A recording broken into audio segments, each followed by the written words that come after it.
대한 가장 빠른 방법은 우리가 보통 분배를 개선하는 방법은 두 가지가 있습니다. 하나는 지금 말씀하신 것처럼 세금을 왕창 올려서, 근데 그것이 공상은 아니에요. 공상이 아니고 미국의 소득세가 최고 얼마까지 올라갔을까요? 20세기 역사를 보면 95%까지 올라갔습니다. 자, 그렇게 된다면은 굳이 경영자가 자신의 소득은 예를 들어서 30억 받고 정규직에 한 6천만 원 주고 상당히 많은 비정규직을 줘서 2천만 원을 주는 그러한 선택을 하지 않겠죠. 자기가 30억을 받아봤자 95%를 세금으로 내야 된다면 차라리 30억을 안 받겠죠.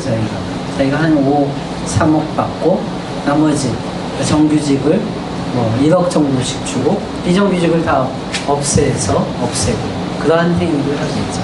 역사적으로는 이것이 실제로 있었던, 그리고 이것이 가능했던 것은 제2차 세계대전이라는 어떤 경험이 있었고, 2차 세계대전이 발생되게 된 이유는 독일과 다른 나라들, 프랑스나 영국 이런 나라들 사이에서 1차 세계대전에 대해서 1차 세계대전을 겪으면서 독일이 다시는 전쟁을 못 일으키게 힘을 완전히 빼놓자 해서 독일에게 엄청난 전쟁 배상금을 부과한 적이 있습니다. 그리고 독일은 그 엄청난 전쟁 배상금 때문에 결국은 전쟁을 일으키는 수밖에 없다.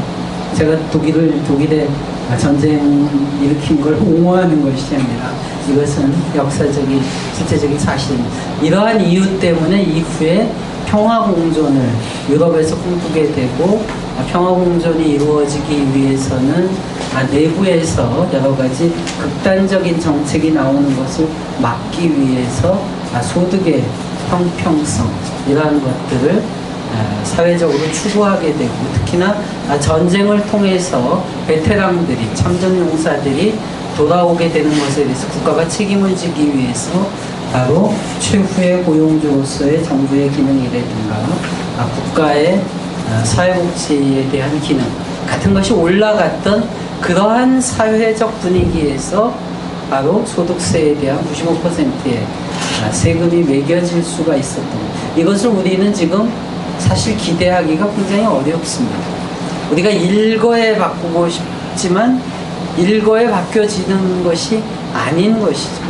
아까 말씀드렸다시피 겨우 하나은행조차도 연평균 2조 원의 영업이익을 발생하고 있는 하나은행이 완전히 언론을 장악하고 있는 상황인데, 하물며 50조의 영업이익을 내고 있는 삼성이 법원의 판결에 영향을 미치고 있는데, 그죠? 이런 게 현실이기 때문에 우리가 95%의 소득세를 때린다라든가 42%, 43%에 달하는 법인세율을 예를 들어 7, 80%로 올리는 일은 굉장히 어려운 것이죠. 그래서 문재인 정부는 그러한 데에서 초고소득자와 초대기업의 법인세를 일부 상승을 시키면서 바로 시장에서의 소득의 배분을 좀 달리하자. 그것을 성별 임금 격차를 줄이고 중소기업 대기업의 임금 격차를 줄이고 기업 내부에서 고임금에 대해서 공시제도를 통해서 좀 창피해서라도 너무 많이 갖고 가는 것을 기업 경영진들이 줄이고, 이러한 다양한 방식을 통해서 점진적으로 시장을 통해서 소득 분배를 늘려가는 이 정책을 취하고 있는 것이죠. 아마도 이것이 우리가 5년이 지나서 또 다음에 더불어민주당 정부가 또 되고 이러한 과정을 거치게 된다면은 훨씬 많은 것이 달라지게 될 것입니다. 우리가 스웨덴이라는 나라, 굉장히 형평성과 효율성이 높은 나라가 존재하기 위해서는 그 사회에서 3인당이라는 정부가 50년, 60년 이상을 집권을 하면서 중간에 두어 차례의 실패를 하게 됩니다. 두어 차례 정권을 보수당이나 모더리트라는 당, 공건당에게 뺏기게 되는데, 그러한 경험을 하면서 그 사회에서의 분배나 형평성이 높아지는 것이거든요. 그래서 이것이 굉장히 단기적으로 해결되기는 어렵다는 말씀을 드립니다. 네. 저는 인천구 역천동에서 편의점을 하고 있습니다. 편의점. 네. 교수님께서 국가님이 최저시급이 인상되기 잘한다고 말씀하셨는데요. 최저임금이 오르면서 일을 더 열심히 잘한다 말씀하셨는데, 사람에 따라 다른 것 같은데요. 10년 정도 해보니까 사람이 좋은 사람은 열심히 일하고요. 배우는 사람이라 제가 메모해온 내용을 말씀드리겠습니다. 제가 인턴과 의치위원장을 맡고 있고 소특위 공평부 단장을 맡고 있습니다. 수당국민들의 의견을 많이 제가 듣고 대변을 하려고 노력하고 있습니다. 간략하게 말씀드리니까 내용이 많았는데 줄여서 말씀드리겠습니다. 저희 소상공인들이 한 700만 명 가까이 된다고 합니다. 3인 가족으로 따지면 2천만 명 정도 되고, 전 인구의 40% 가까이가 됩니다. 근데 저희가 지금 평균 최저임금이 인상된 거 저희 환영합니다. 다 환영을 합니다. 근데 문제는 저희가 힘들어진다는 것이죠. 의뢰 것을 따져서 의뢰주는 이렇게 해석을 할 수도 있고요. 근데 물론 잘못된 해석일 수도 있습니다. 그렇게 생각하시는 분들도 의외로 많습니다. 저희 소상공인 평균 소득이 213만 원이라고 하는데요. 실제 50%는 100만 원도 안 된다고 합니다. 여기까지 말씀드리고, 그 다음에 지금 일자리 안정자금이라고 해서 2018년부터 시행이 됐습니다. 이 부분을 말씀드리려고 전제를 말씀드리는 거고요. 저희가 주유수당이 7,530원인데 실제 최저임금이 7,530원인데 주유수당을 포함을 하면은 약 8,899원이 나오고요. 4대 보험을 적용을 했을 때는 최저임금이 9,719원 정도 나옵니다. 실제 10,000원에 가까운 임금이 나오고 있습니다. 저희가 최근에 신청을 하려고 신청서를 받았어요. 일자리 안정자금 신청서. 근데 이런 문구가 나옵니다. 모든 근로자 최저임금 이상 시급 7,530원 플러스 주 15시간 이상 근로자일 경우 주유수당 지급되어야 함. 마지막에 이런 말이 나옵니다. 거짓이나 기타 부정한 방법으로 수령 시 지원금 환수와 더불어 그 금액의 5배의 제재 부과금이 부과될 수 있습니다. 그렇게 명기되어 있습니다. 중간에 내용도 있지만 포인트만 말씀드렸고요. 그래서 신청을 못합니다. 네, 실제 못합니다. 주변에 제가 신청한 분을 못 봤습니다. 현재. 제가 편의점 협회 편의점 사장 전문인들 모임의 회장을 맡고 있는데요. 없습니다. 하시는 분이 없고요. 그리고 이 내용을 구체적으로 아시는 분도 없습니다. 문제가 시급한 것 같아서 말씀을 드리는 것입니다. 저희가 최저임금 인상되는 걸 환영하면서 저희 소상공인들도 최저 소득을 좀 보장해달라 이런 말까지 지금 나오고 실정입니다. 이에 대해서 간단하게 듣겠습니다. 예, 쉽지 않은 질문인데요. 현실적으로 소상공인이 존재하고 있는 게 현실이잖아요. 근데 그냥 제가 그냥 학자의 입장에서 아주 극단적으로 유럽 사회와 비교를 해보고 싶습니다. 우리가 만약 유럽 수준의 복지를 갖고 있다면 지금 말씀하셨던 소상공인은 존재하지 않을 거예요.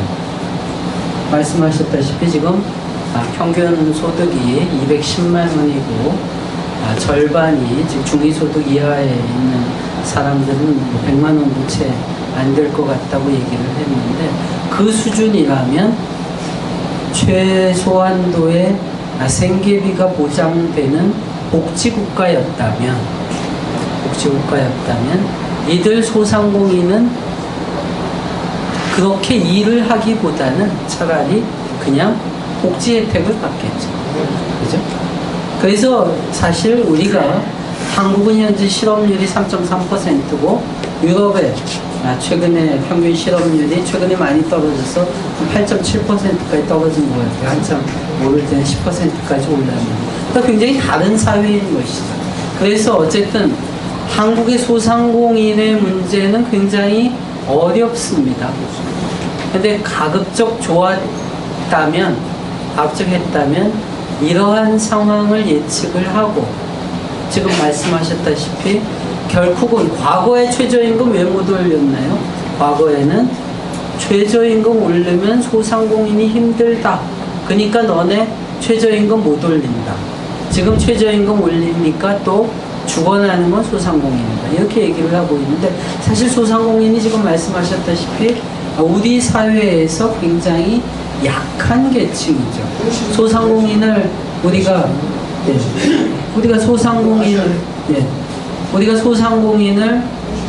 소상공인 제 후배도 뭐 프랜차이즈 하는 후배한테 저도 직접 물어보고 뭐 신문에 글도 쓰고 했지만은 제일 중요한 게 무엇이냐? 사실은 임금 부담도 있지만 그것보다는 프랜차이즈 본사에 엄청난 돈이 영업 매출액의 30%에서 50%가 식자재, 브랜드 사용료, 그러니까 로열티, 그 다음에 뭐 시설비 같은 거로 간답니다. 그거 조금만 낮춰줘도 최저임금 1만 원 해도 아무 문제가 없다는 거죠.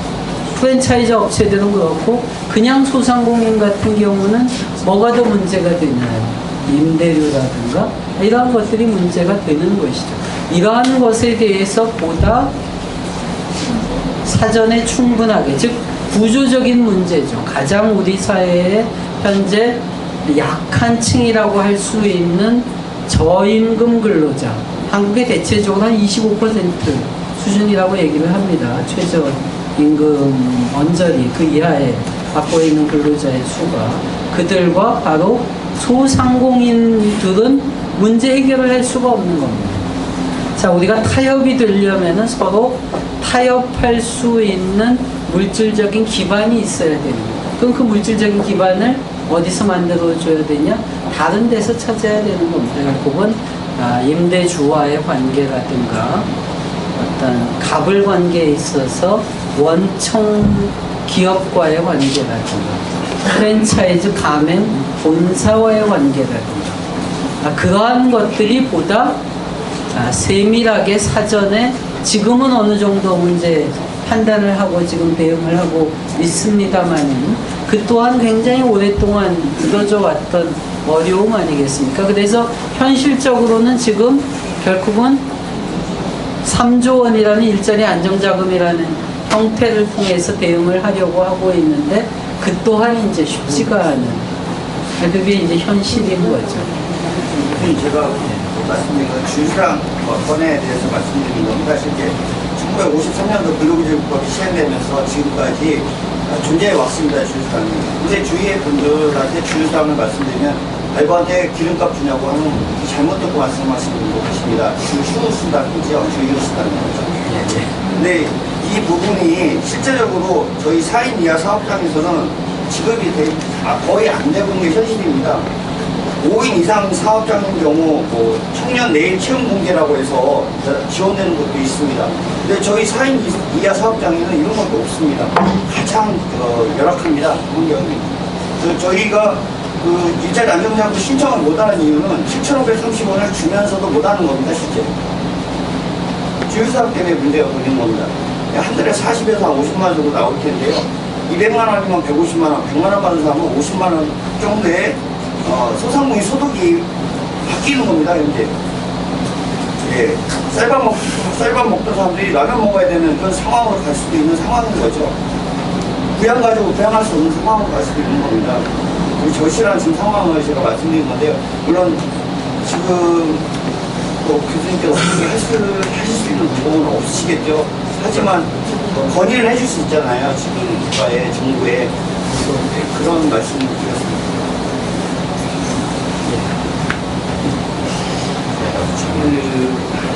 제가 혹시 저도 이제 문재인 정부의 사람 중심 경제 적극적으로 지지하고 지금 교수님의 그 강의를 듣고서 조금 이해를 했는지 모르겠습니다. 근데 제가 이해한 것이 맞는지 좀 말씀을 해주시고요. 제가 간단하게 질문을 하겠습니다.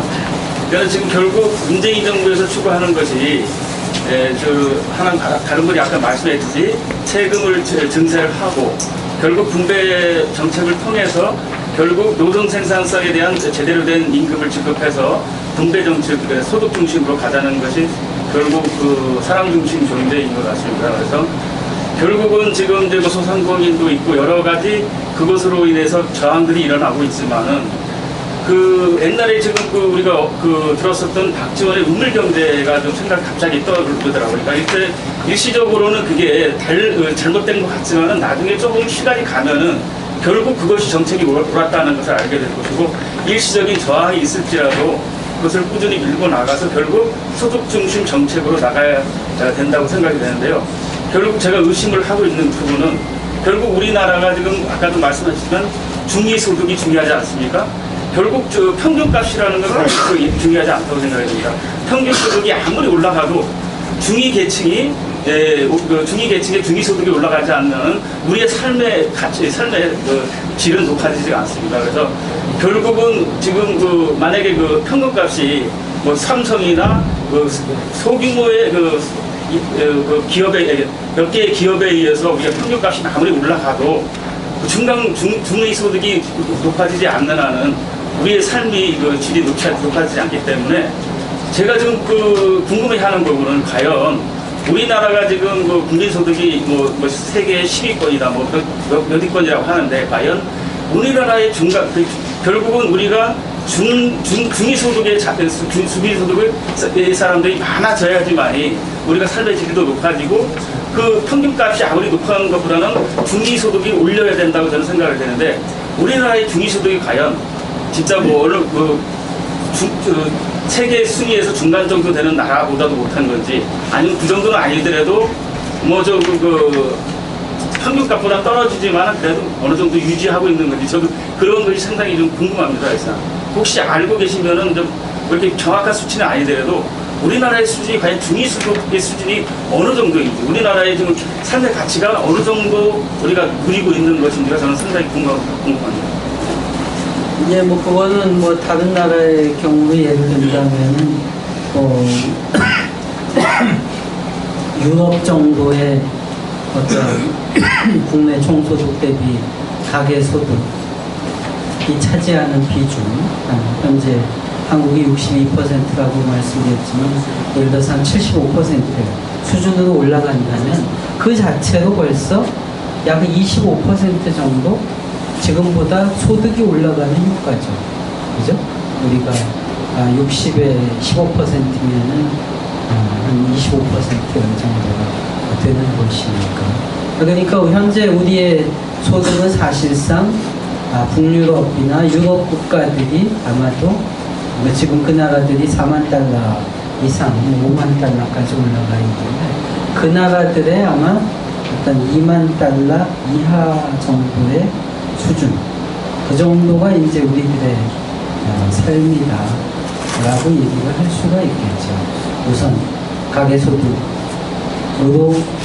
어떤 국민 총소득 중 차지하는 비중만 놓고 보면, 근데 거기에다가 또 어떤 분배의 격차라든가 혹은 정부가 제공하고 있는 우리가 사회적 임금이라고 얘기를 하는데 일반 주거라든가 보육이라든가 의료라든가 이러한 것을 굉장히 저렴하게 최소한도의 인간적인 어떤 삶을 태어나는 것으로서 최소한도 그 나라에서 태어남으로써 최소한도에 누릴 수 있는 삶을 국가에서 보장하고 있는 점을 이제 감안을 하고 그것을 우리나라가 하고 있지 못하다는 점까지 또 생각을 한다면 우리들의 실질적인 소득은 지금 3만 달러를 얘기하고 있지만 그보다도 또 훨씬 많죠.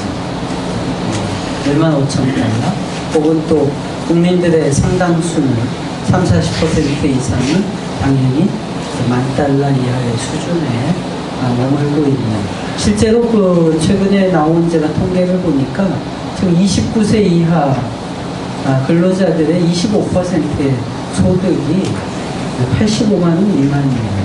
그리고 200만 원, 250만 원 미만의 청년 소득이 청년 전체의 77%가 250만 원 미만입니다. 그러한 상태에서 당연히 청년들이 월 소득 250만 원 이상의 직장을 갖기 위해서 졸업을 미루고 이렇게 할 수밖에 없겠죠. 그 정도로 임금 격차가 현재 크게 나타나고 있는 그런 현실입니다. 질문이 있습니다. 저기 참 죄송한데요. 그 질문 마지막 한 분만 받고 오늘 강의를 마치는 걸로 하겠습니다. 네, 은평구 지회장 김무빈입니다. 오늘 교수님 강의 잘 들었습니다. 근데 경제가 참 어렵기는 어렵나 봅니다. 경제란 것이 이론상으로는 우리 교수님 말씀하신 대로 공감을 합니다. 맞습니다. 또 단기간에 이게 실현되리라 보지도 않습니다. 지금 우리 소상공인들은 아주 어려움에 처해 있습니다. 최저임금 올렸습니다. 7,530원. 또 일자리 안정자금 13만원 지원을 한다고 합니다. 또 어제 뉴스를 보니까 또 210만원으로 상향 조정해서 실시를 한다고 합니다. 참 이 경제가 너무너무 어렵습니다. 저는 84년도 10월 4일부터 제 자영업을 했습니다. 그 당시 참 돈 벌기가 가장 좋았던 사회라고 제가 말씀드리고 싶습니다. 지금 왜 우리 중소 상인들이 어렵냐? 그 당시는 우리 교수님 잘 아시겠지만은 쓰레기 봉투가 없었습니다. 음식물 버리는 값 없었습니다. 여러 가지 제재를 많이 받았고 또 부가가치세도 없었고 또 뭐냐면 우진 매입서에 4,800 교수님 생각해 보십시오. 지금 현실에서 4,820년 전에 만들어 놓은 법을 그대로 적용하고 있으니 관리가세 이게 말이 안 된다고 생각합니다. 그 다음에 그러면은 저희 입장에서는 관리가세 1억으로 상향 조정을 해달라. 몇 년 전부터 요구를 했습니다. 그게 실현이 안 되고 있습니다. 여러 가지, 그 다음에 또 저희 이제 삼성이나 현대 대기업들은 저는 사회적 기업이라고 생각하고 있습니다. 왜? 우리 국민의 혈세로 가지고 이만큼 성장했으니까 사회적 기업이니까 그만큼 우리의 사회가 환원하겠다. 이런 생각을 가져야 되는데 저희 나라 CEO 분들은 그런 생각을 좀 가지지 않고 자꾸 비자금이나 조성하고 이런 이 생각을 가지고 있기 때문에 참 어렵다고 봅니다. 교수님께서는 현실 생활은 안 해보셨고 이론상으로는 해보셨을 겁니다. 그러니까 탁상행정이죠. 네. 통계치만 가지고요. 근데 저희 중소상인들이 너무 어렵다는 것을 좀 감안하셔가지고 정책을 좀 펴주셨으면 합니다. 이상입니다.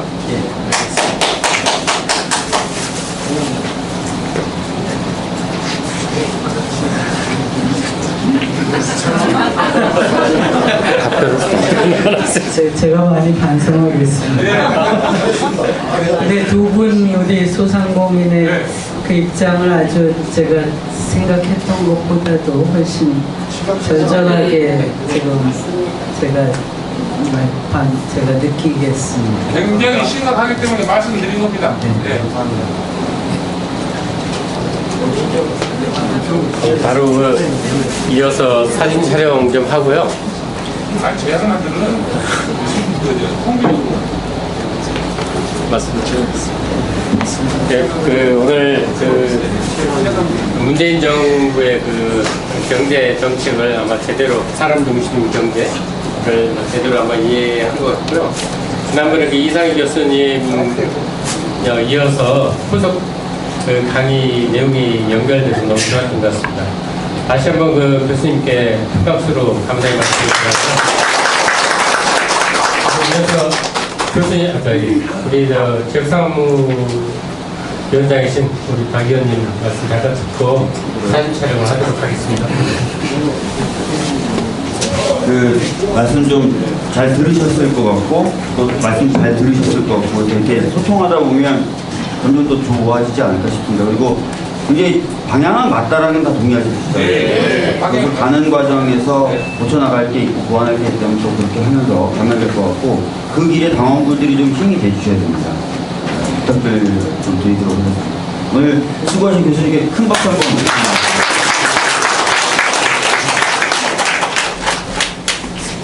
좀